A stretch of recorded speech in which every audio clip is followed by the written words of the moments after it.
বার্তা কক্ষ থেকে আমাদের সঙ্গে যোগ দিয়েছেন শকরুল মাজহারুল ইসলাম। মাঝার একদম শেষের দিকে ম্যাচ শেষ ওভারে চলে এসেছে, কি মনে হচ্ছে? বাংলাদেশের মাত্র ৫ রান দরকার, ১৬৪ রান এখন ৪ উইকেটে। আপনি বলবেন বাকিটা।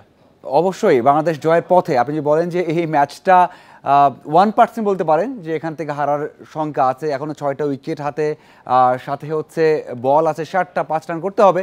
সেখানে বাংলাদেশ তো ক্লিয়ার ফেভারিট। এখন এখান থেকে ম্যাচ হারে না তেমনটা নয়, হারার রেকর্ড আছে কিন্তু সেটা খুবই কম। সেই দিকে অবশ্যই বলবো যে এই ম্যাচটা জয়ের পথে বাংলাদেশ, এবং আর 2 থেকে 3 বলের মধ্যেই জয়টা পাওয়া উচিত। কি দারুণ ব্যাট করেছে বাংলাদেশ দল, এবং সাইফ হাসান সাথে হৃদয়, যে হৃদয়কে নিয়ে এত আলোচনা, এত সমালোচনা, এবং আমি নিজেও বলেছি যে বাংলাদেশ দলের তাকে রাখা না রাখা নিয়ে হয়তো সিদ্ধান্ত নিতে হবে, এবং হয়তো বা এখান থেকে তাকে বাদ দেওয়া হতে পারে। কিন্তু যে ইনিংসটা খেললেন সেটা অবশ্যই বলতে হয় যে এরকম বিগ স্টেজের জন্য হয়তো তাকে রাখা হয়েছে, তারও বিশ্বাস ছিল, সেই ভরসা ছিল, সেটা প্রতিদান দিয়েছেন এবং দারুণ একটা ইনিংস খেলেছেন। কি দারুণভাবে 50 করেছেন, 31 বলে 50, এবং তার ইন্টেন্টটা এত ভালো ছিল। তার মধ্যে 31টা রানেই আমি দেখেছি যে দৌড়ে নিয়েছেন, এক কথায় অসাধারণ।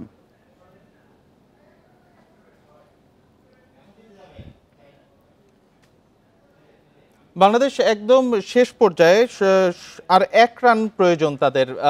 বাংলাদেশ এই ম্যাচটা যদি জিতে যায়, এবং আশা করি এই ম্যাচটা জিতেই যাবে বাংলাদেশ, সেক্ষেত্রে আসলে কি সুবিধা পাবে সুপার 4-এর ম্যাচে জয়ের ক্ষেত্রে? দেখুন, আমি আগেও বলেছিলাম যে বাংলাদেশ দল এই ম্যাচ জিতলে ফাইনালের পথে অনেকটা এগিয়ে যাবে। এই কারণেই বলেছিলাম যে বাংলাদেশ দল এমনটা নয় ফাইনালে যাচ্ছে, আরও একটা ম্যাচ জিততে হবে, অবশ্যই জিততে হবে। কিন্তু সেই ম্যাচটা পাকিস্তান হওয়ার সম্ভাবনা বেশি, যে পাকিস্তানকে টার্গেট করে বাংলাদেশ দল। পাকিস্তানের অবস্থা করে ভালো নয়। তারা কিন্তু প্রথম যে 3টা ম্যাচ খেলেছে, 3 ম্যাচে ব্যাটসম্যানরা অনেক বেশি স্ট্রাগল করেছে, এবং এমন কন্ডিশনে তার মানিয়ে নিতে পারেনি। সেই দিক থেকে অবশ্যই বাংলাদেশ দল এই ম্যাচ জিতলে, এবং পাকিস্তানকে হারালে তো ফাইনালে উঠে যাবে। তো সেই দিক থেকে বলেছিলাম যে বাংলাদেশ দল এই ম্যাচ জিতলে মোমেন্টামটা বেশি পাবে, এবং সেটাই পেতে যাচ্ছে বাংলাদেশ দল। এবং সেটা পেলে আমার মনে হয় যে এরপরে যে ভারত ম্যাচ রয়েছে, তারপরে পাকিস্তান ম্যাচ রয়েছে, সেখান থেকে একটা জয় পেলে, একটা বিগ জয় পেলে, এখানেও বিগ জয় বলবো, 5 থেকে 6। মাজহার, আপনার এই কথার মাঝেই জাকের আলী বোল্ড হয়ে গেলেন। 1 রান দরকার বাংলাদেশের 4 বল থেকে। আপনি কন্টিনিউ করেন। দেখুন, আমরা জানি যে 4 বল থেকে একটা রান দরকার, এটা খুব বেশি কিছু নয়। মানে একটা হিট দরকার বা একটা ওদের ভুল দরকার, সেটা আমার মনে হয় যে খুব একটা ভয়ের কিছু নেই। তবে বাংলাদেশ দল এমন ক্লোজ হলে একটা বিষয় খুব বেশি মনে পড়ে, সেটা হচ্ছে বাংলাদেশ দল ভারতের বিপক্ষে হেরেছিল, 3 বলে 1 রান দরকার ছিল, মুশফিক এবং রিয়াদ দুজন আউট হয়েছিলেন, এবং সেই ম্যাচ বাংলাদেশের ইতিহাসে সবচেয়ে বড় ট্র্যাজেডি বলা হয় এখন পর্যন্ত। এবং সেই ম্যাচ হওয়ার পর আর কখনো বাংলাদেশি দল এমন ভুল করেনি। যেটা আপনি বলছেন যে বোল্ড হয়েছে, আমার মনে হয় যে খুব এর সংখ্যার কিছু নেই। 4টা বলের মধ্যে যদি কেউ আউট হয়েও যান, তারপরেও খুব একটা চিন্তার বিষয় থাকবে না, কারণ একটা হিট বা একটা রান দরকার। আমার মনে হয় খুব সহজে সেটা হয়ে যাবে, এবং খুব সহজে করতে পারবে। দেখুন, এই ইনিংসটা আমার মনে হয় যে বাংলাদেশ দল যেভাবে আসলো এখানে, আপনি মাথায় রাখবেন যে সাইফ, যাকে নিয়ে আলোচনা হচ্ছিল, প্রথম ম্যাচে যেটা খেলেছেন এখানেই আফগানদের বিপক্ষে 28 বলে 30 করেছিলেন। খুব একটা কনফিডেন্ট মনে হয়নি, প্রত্যেকটা বলেই মনে হয়েছে আউট হয়ে যাবেন, আউট হয়ে যাবেন। সেখান থেকে ভালো একটা ইনিংস খেলেছেন। আমার মনে হয় আমার দেখা বাংলাদেশের টি-20 ইনিংসের মধ্যে অন্যতম সেরা একটা ইনিংস ছিল সাইফের ইনিংসটা। 4টা ছক্কা হাঁকিয়েছেন, তার মধ্যে একটা ছক্কা মনে হয় বাংলাদেশ দলকে অনেক অনেক জীবন মনে রাখাবে। এবং সেই দিক থেকে আমি বলবো যে অবশ্যই সাইফের 50 সাথে হৃদয় 50টা এগিয়ে রাখতে হবে। আমি যেটা শুনতে পারলাম এখন, যে হয়তো 2 বলে 1 রান দরকার, 2টা বল ডট হয়ে গেছে, এটা অবশ্যই শঙ্কা জাগাচ্ছে যে ওই যে বাংলাদেশ দল 3 বলে 1 রান করা, সেই রানটা করতে পারেনি। যদি আমার মনে হয়, আমি বিশ্বাস করি যে এই রানও হয়ে যাবে, লাস্ট বল হলে হয়ে যাবে, খুব একটা সংখ্যা দেখছি না আমি। সেটা অবশ্যই মনে হয় জাকের নেমে। মাজহার, মেহেদী ব্যাটিংয়ে নেমেছেন, এইমাত্র একটা রিভিউ নিয়েছেন। আসলে 2টি বলে তিনি ডট দিয়েছেন। আসলে বাংলাদেশের আজকে টিম কম্বিনেশনটা, আসলে জয়ের, যদি বাংলাদেশ জয় পায়, আমরা এখন আশা করছি বাংলাদেশ জয় পাবে, সে পর্যায়ে আছে, এই টিম কম্বিনেশনটা আসলে কতটা মানে বুদ্ধিমত্তার সাথে বিবেচনা করা হয়েছে?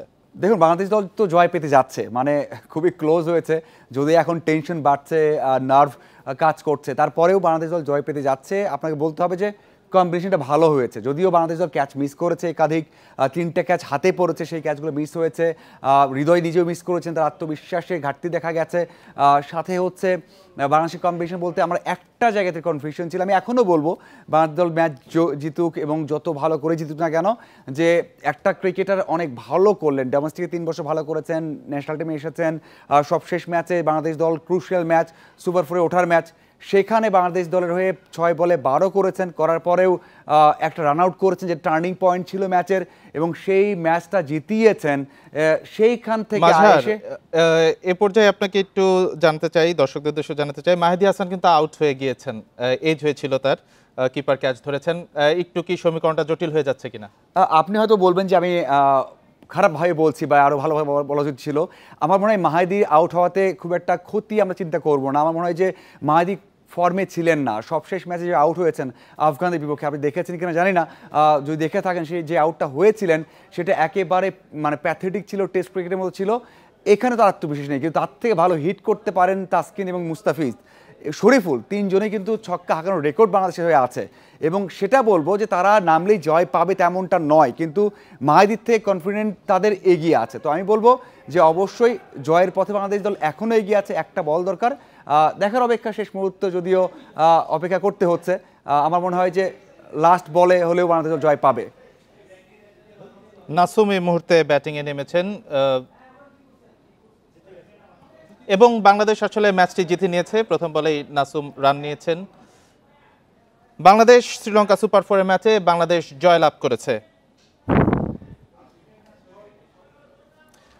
রাইট মাঝার, বাংলাদেশ ম্যাচটি জিতলো, অনুভূতি কি বলবেন? অনেক অনেক টেনশন হচ্ছিল, টেনশন হচ্ছে বাংলাদেশ লাস্ট দিকে কি করে। দেখুন, আমি বারবার চিন্তা করছিলাম, আমরা যখন কথা বলছিলাম যে ম্যাচ শেষের দিকে যাচ্ছিল, ওই যে 4 বলে 1 রান দরকার, 3 বলে 1 রান, যেটা কিনা ইন্ডিয়া ওয়ার্ল্ড কাপে হয়েছিল, মুশফিকুর মাহমুদুল্লাহর যে ঘটনা বলছিলাম, বারবার সেটা মনে পড়ছিল যে এটা যদি হয় তাহলে সেই ঘটনাকে ছাড়িয়ে যাবে। 3 বলে 1, সেখানে এই জায়গাতে বলতে হবে যে আপনার 4 বলে 1 রান করতে পারছে না, কিন্তু হয়ে গেছে। অনেকটা শান্তি, স্বস্তি এবং ভালো লাগছে এখন যে সব টেনশন শেষ হয়ে গেছে। এবং আমি যেটা আপনাকে বলছিলাম যে মাহেদী না থাকাই ভালো ছিল, কারণ মাহেদীর জায়গায় যদি নাসুম নিজেও মোহামেডানের হয়ে যে ম্যাচটা জিতিয়েছেন ডোমেস্টিকে, আপনি অবাক হয়ে যেমন লাস্ট বলে ছক্কা হাঁকিয়ে ম্যাচ জিতিয়ে দিয়েছিলেন। এবং সেখান থেকে আমি বলবো যে মাহেদী, নাসুম হোক, মুস্তাফিজ হোক, সেখানে শরীফুল হোক অথবা তাসকিন হোক, তারাও ছক্কা হাঁকাতে পারেন এবং বলকে হিট করতে পারেন, সেটাই কিন্তু কাজে লেগেছে। এবং লাস্ট বলে আমার মনে হয় নাসুম জিতিয়েছেন, যেটা আমরা শুনলাম। যদি এটাই হয় আমার মনে হয় যে খুব ভালো হয়েছে। এবং সবচেয়ে বড় বিষয় হচ্ছে ওই যে ইকুয়েশনটা, বাংলাদেশ দল প্রথম মোমেন্টাম পাওয়া, এখান থেকে শ্রীলঙ্কা ব্যাকফুটে চলে গেল, বাংলাদেশের একটা ম্যাচ জিততে হবে, সেটা পাকিস্তানের বিপক্ষে। আপনাকে বলতেই হবে যে এই ম্যাচটা বাংলাদেশ দল জিতেছে, কনফিডেন্ট বিল্ড আপ হয়েছে, পাকিস্তান উল্টো দিকে আছে। এখন দেখার অপেক্ষা যে বাংলাদেশ এই মোমেন্টাম কাজে লাগিয়ে 18 সালের পর আবারও ফাইনালে উঠতে পারে কিনা। মানুষের ঐতিহ্য আছে, 2012 সালে ফাইনাল খেলেছে, 16 সালে ফাইনাল খেলেছে, 18 সালে ফাইনাল খেলেছে। ওই সময়টা বাংলাদেশ বড় দলে পরিণত হয়েছিল, কারণ তারা এশিয়া কাপ, চ্যাম্পিয়ন্স ট্রফি, বিশ্বকাপে ভালো করতে শুরু করেছিল। সেখান থেকে এই যে এশিয়া কাপের ফাইনালে উঠতে পারে, মানে এখন উঠছে না, যদি উঠতে পারে তাহলে অবশ্যই সেই যে হারানো ঐতিহ্য, হারানো যেই সমীহ জাগানো সারা ওয়ার্ল্ডে, সেই কাজটা বাংলাদেশ দল করতে পারবে। এবং বাংলাদেশ দল আবার বড় দলের বিপক্ষে, কারণ এই বাংলাদেশ দলটা নতুন, আপনি দেখেন এই দলটা নতুন, এখানে এক্সপিরিয়েন্স তেমন কেউই নেই। আপনি এক্সপিরিয়েন্স বলতে পারেন যে লিটন দাস, তাসকিন, মুস্তাফিজ, তারা তো অনেক বড় প্লেয়ার, কিন্তু তারাও কিন্তু ভালো করতে পারেননি। এখন সেই কম্বিনেশনটা হয়েছে, পুরনোর সাথে নতুনদের কম্বিনেশনটা হয়েছে, এবং অবশ্যই তারা যদি এখান থেকে বড় একটা মোমেন্টাম পায়, সেই আত্মবিশ্বাস ক্যারি করতে পারবে আমার মনে হয়, বিশ্বাস। এবং সামনে বিশ্বকাপটা রয়েছে, ভারতের মাটিতে এবং শ্রীলঙ্কার মাটিতে হবে, সেটা অবশ্যই বাংলাদেশ দল ভালো করতে পারবে, সেটা আমি বিশ্বাস করি। এবং আমি বিশ্বাস করি যে বাংলাদেশ দল এই মোমেন্টাম কাজে লাগাতে পারলে ফাইনাল খেলা খুব একটা কষ্টের হবে না। মাঝার, এবারে এশিয়া কাপে যদি ফর্মের কথা চিন্তা করি, সেক্ষেত্রে পাকিস্তানের থেকে শ্রীলঙ্কাকে একটু এগিয়ে রেখেছিলেন বিশ্লেষকরা। সেক্ষেত্রে বাংলাদেশ যে শ্রীলঙ্কাকে হারালো, আপনি যেটি বলছিলেন যে আসলে পাকিস্তানকে হারানোটা আশা করি বাংলাদেশের জন্য খুব সহজ না হলেও একটা আশা আমরা রাখতেই পারি। অনেক ধন্যবাদ আপনাকে বার্তাকক্ষ থেকে যোগ দেওয়ার জন্য, মাঝার।